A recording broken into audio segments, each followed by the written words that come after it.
Quand j'avais 18-19 ans, je rentrais de l'université et j'avais été témoin d'une situation qui allait littéralement me donner une claque.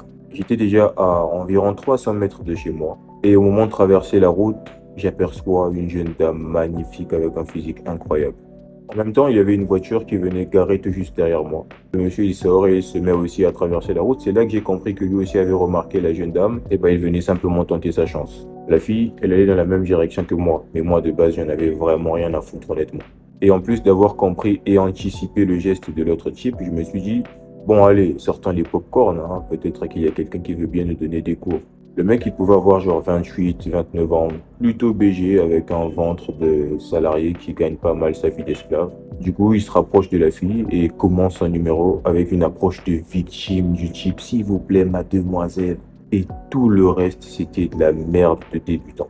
Je vous épargne des détails, mais la meuf s'est fait chier en ayant l'impression de discuter pendant 2 minutes 30 avec un mec qui a un niveau de conversation de collégien de 14 ans. Elle a eu à le ghoster durant son propre monologue et ça n'a pas duré plus longtemps que cela avant qu'elle ne lui dise allez, c'est bon, tu as fait de ton mieux, maintenant, repars démarrer ta Toyota. Et tout frustré, il est bien évidemment reparti démarrer sa Toyota.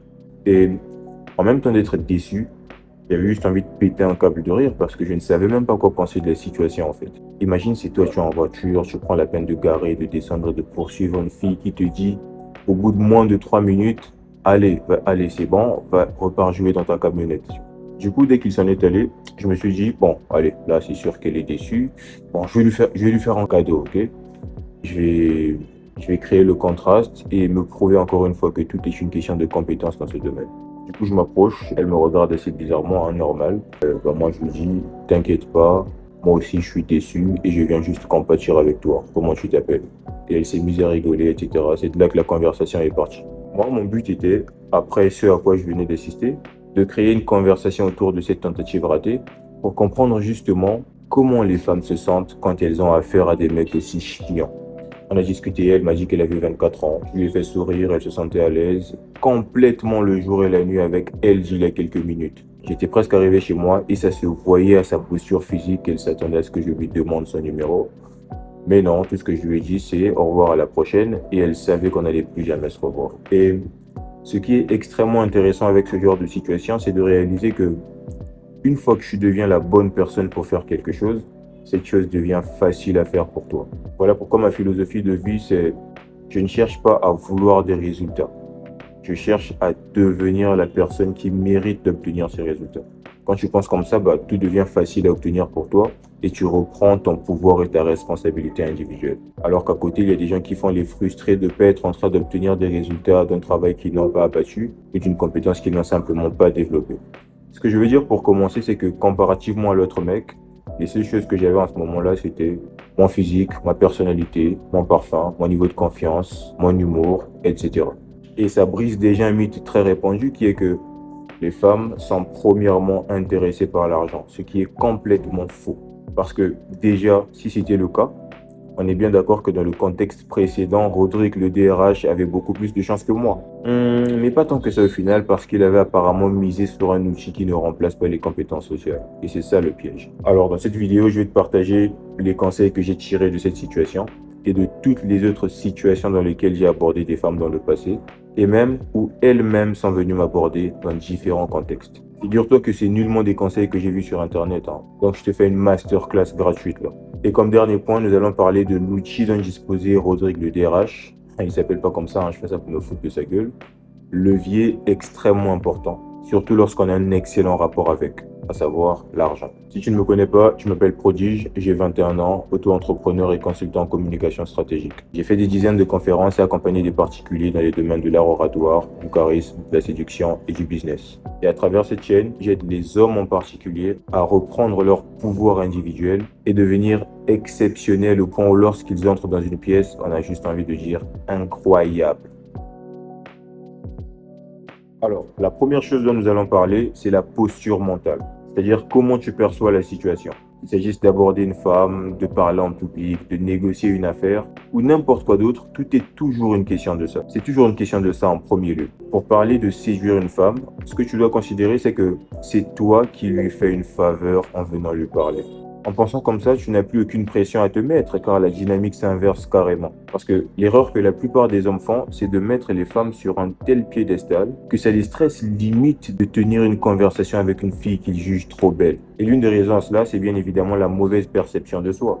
Et bien entendu, tu te perçois forcément mal si tu n'as fait aucun travail conséquent sur toi. Parce que je ne pense pas que si tu as travaillé sur ton glow up, que tu es séduisant, intelligent, drôle, musclé, que tu fais des choses stylées dans ta vie et que tu sais faire de l'argent, dire à une fille salut, comment tu t'appelles, c'est littéralement la dernière chose qui puisse te faire stresser parce que tu deviens le type d'homme qui se sait être le cadeau. Voilà pourquoi certains essaient de contourner le processus et courir derrière des raccourcis en faisant des recherches sur internet de type quelle est la meilleure phrase pour aborder une femme qu'ils vont répéter à des inconnus, qui se font chier en ayant l'impression de discuter avec des IA. C'est des geeks, les mecs, des escrocs.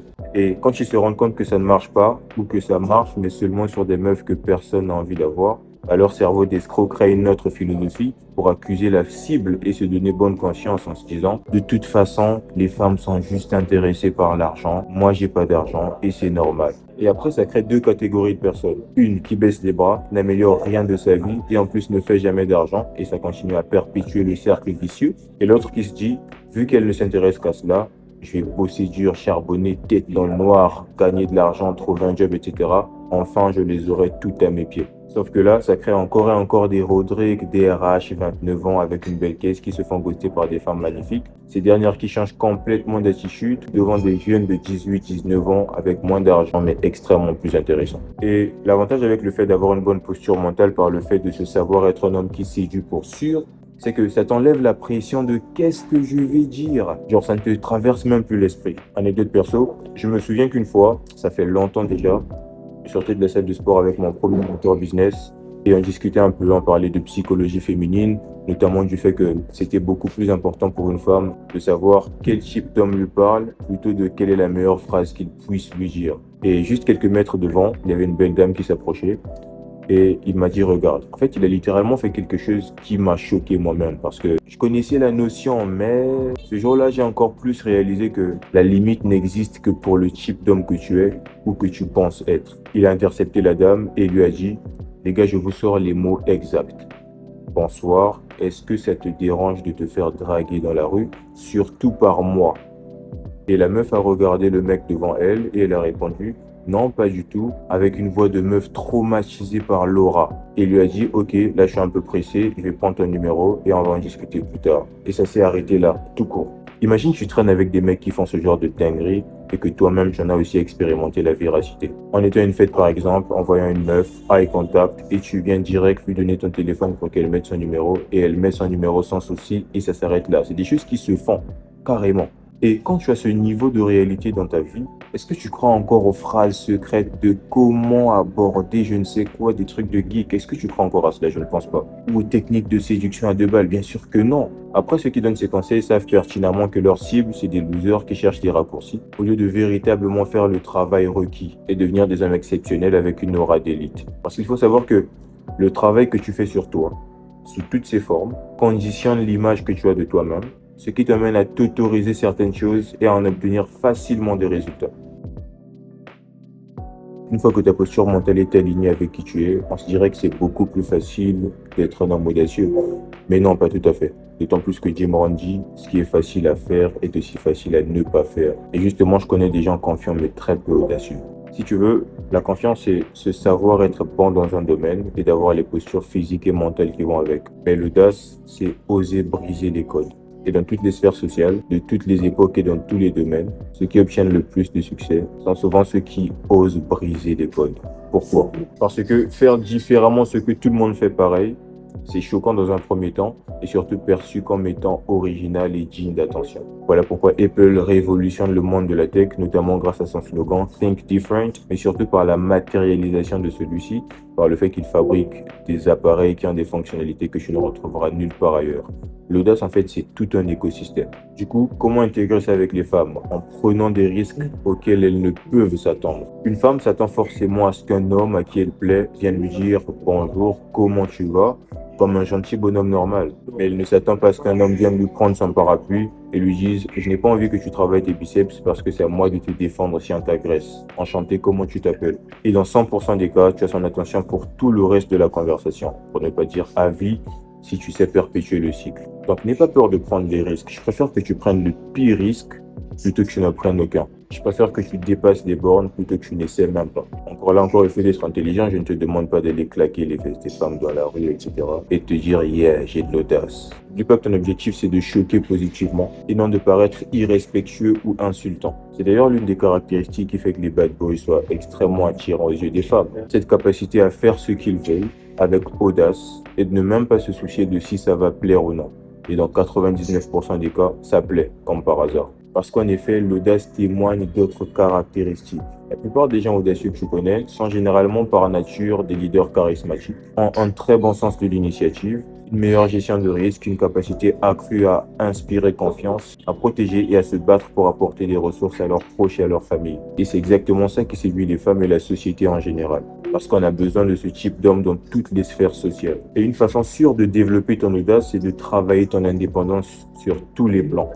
Physique, émotionnel, intellectuel, financier, etc. Parce qu'il n'y a pas plus audacieux que quelqu'un qui sait pourquoi il l'est.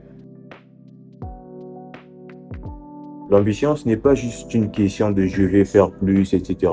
Mais c'est vraiment une énergie qui se ressent par le style de vie, les priorités, les principes, les habitudes et la mentalité. La raison pour laquelle une femme va être extrêmement amoureuse de son homme alors qu'il n'a pas encore d'argent, ce n'est pas parce qu'elle n'aime pas l'argent, mais c'est plutôt parce qu'elle considère qu'en plus de toutes les caractéristiques séduisantes que ce dernier présente, son style de vie et les actions qu'il pose quotidiennement sont des témoins infaillibles d'à quel point est-ce qu'il aura du succès, quoi qu'il arrive. Et c'est ce qui accroche, cette sensation de « avec lui, il y aura forcément de la progression couplée à des aventures intéressantes ».